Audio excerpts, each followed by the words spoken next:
Para prevenir el dengue, puedes tomar las siguientes medidas. Protégete contra las picaduras de mosquitos. Elimina los criaderos de mosquitos. Mantén limpio tu entorno y apoya en las actividades de control contra el vector del dengue que realiza el personal de salud en tu vivienda. Y continuamos aquí en este último bloque de entrevistas con este interesante tema sobre el dengue.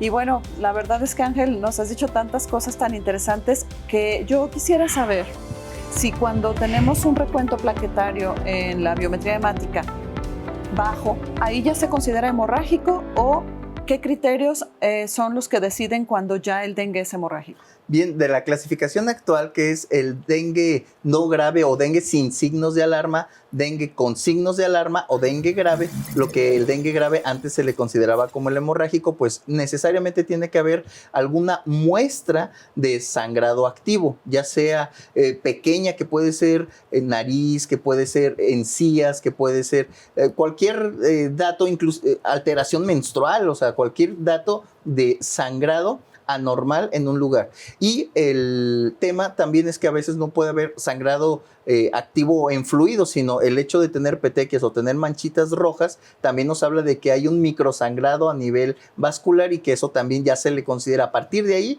dengue, que antes hemorrágico, pero que sí puede generar una hemorragia.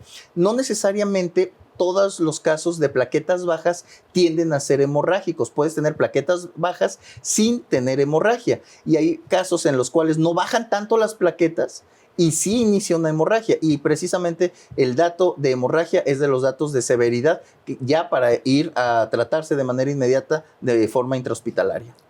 Hablábamos un poquito antes de entrar a esta entrevista sobre cómo se va dando, Ángel, algo que yo a la gente le describo en la consulta, que el dengue genera un comportamiento no solo en el recuento plaquetario, sino en la disfunción. Las plaquetas se descomponen y el resistol que debe de haber entre las plaquetas para formar un coágulo se descompone. Esa adhesividad plaquetaria, el dengue, a través de la información genética que nos comparte, hace que la plaqueta, ese grupo celular, se descomponga.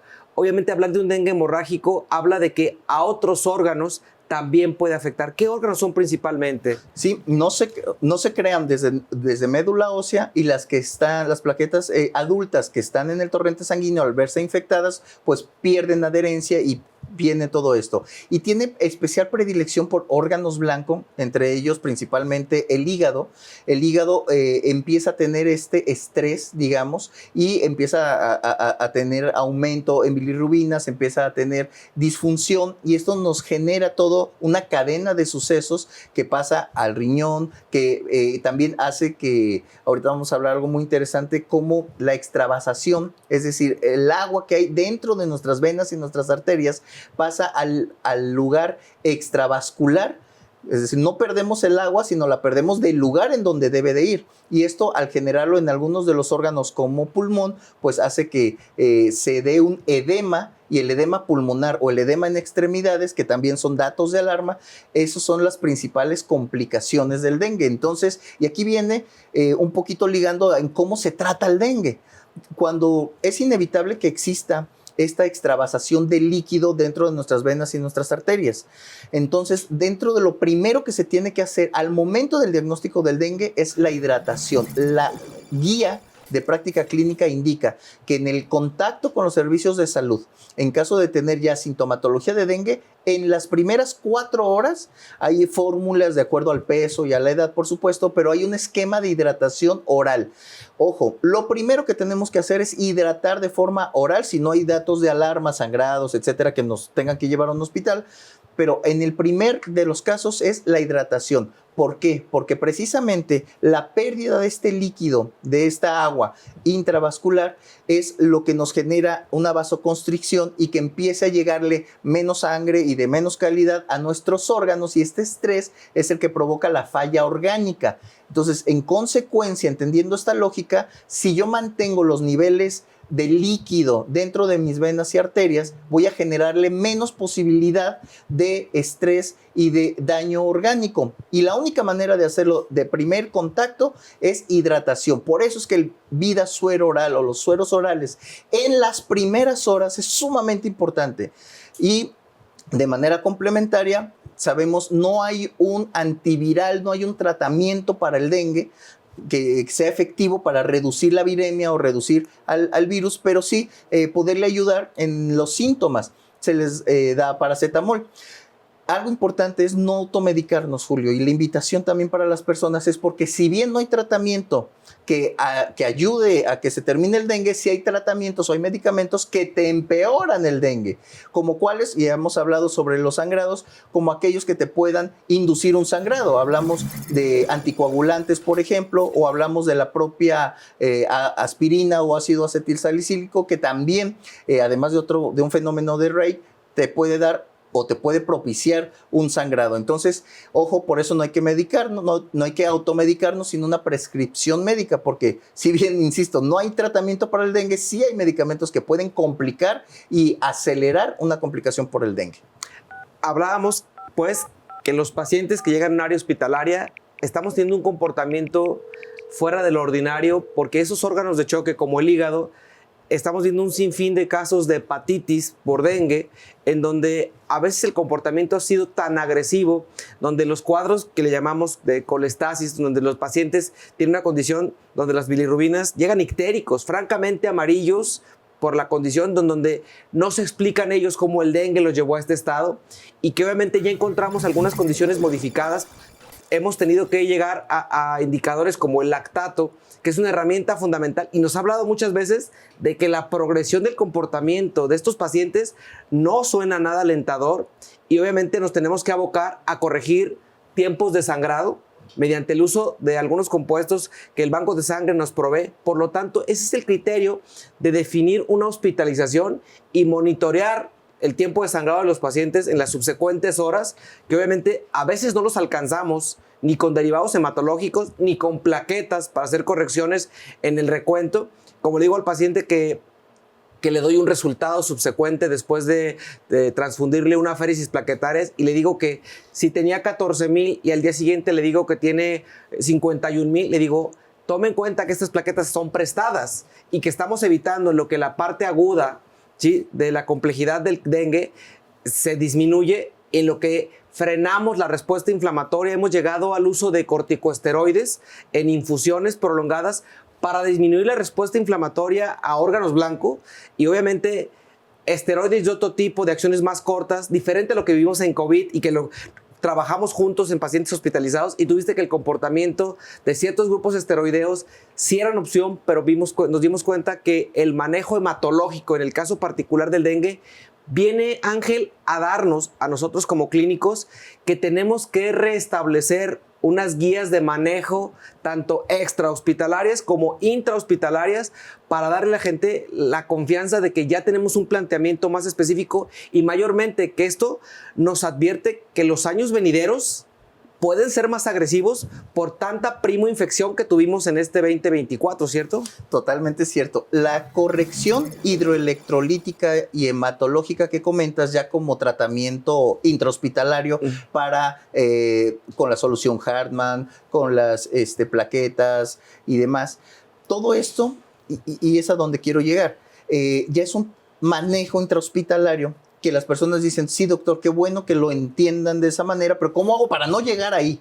Entonces, el primer paso para no llegar es no enfermarme, no infectarme, no tener mosquitos en casa. Es el primer paso. Segundo paso, en caso de estar enfermo, entender que la no automedicación y que la hidratación, o sea, acudir a una unidad de salud, y la hidratación, Julio, es la parte clave para evitar el estrés y para evitar esta deshidratación y esta migración de la extravasación de líquido. Entonces, si entendemos esta parte, y cuando el médico te dice en el primer nivel, tienes que tomarte 1 litro de agua, 1 litro de vida suero oral cada determinado tiempo, ese es el tratamiento, Julio. Ese es el tratamiento para evitar esta progresión del daño endotelial y del daño orgánico que te lleve a la necesidad de una hospitalización para que te restituyan y te vuelvan a llevar este nivel hidroelectrolítico. Entonces, el principal manejo que nosotros tenemos en el primer nivel es totalmente hidratación oral y es obviamente pues el manejo sintomático.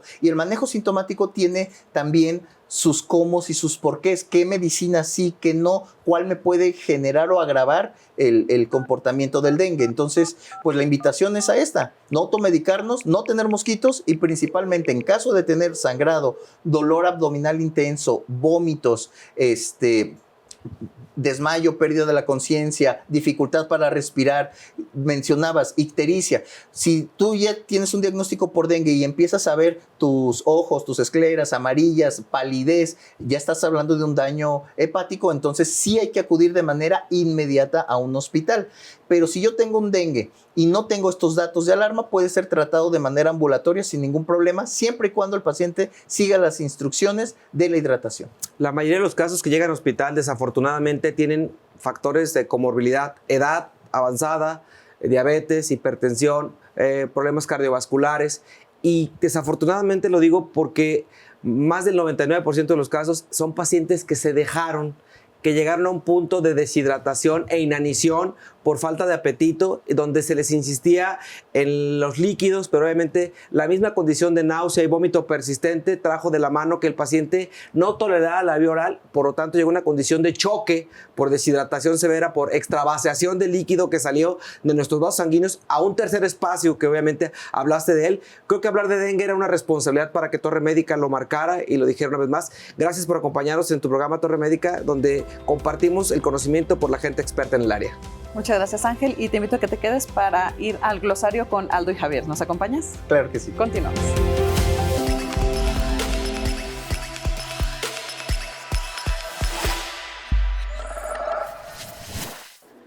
¿Qué tal, amigos de Torre Médica? Estamos llegando a la parte final de su programa, pero antes de despedirnos, pues como es costumbre, esta gustada sección, el glosario, de nueva cuentas, con un servidor aquí, Aldo Morales, y con Javi. Javi, ¿cómo estás? Muy feliz de estar aquí con ustedes nuevamente. Qué bueno, Javi. Y para comenzar, una de la terminología que tenemos el día de hoy son los vectores. ¿Qué son los vectores dentro de este tema que se habló con el experto, el doctor Ángel Nuño?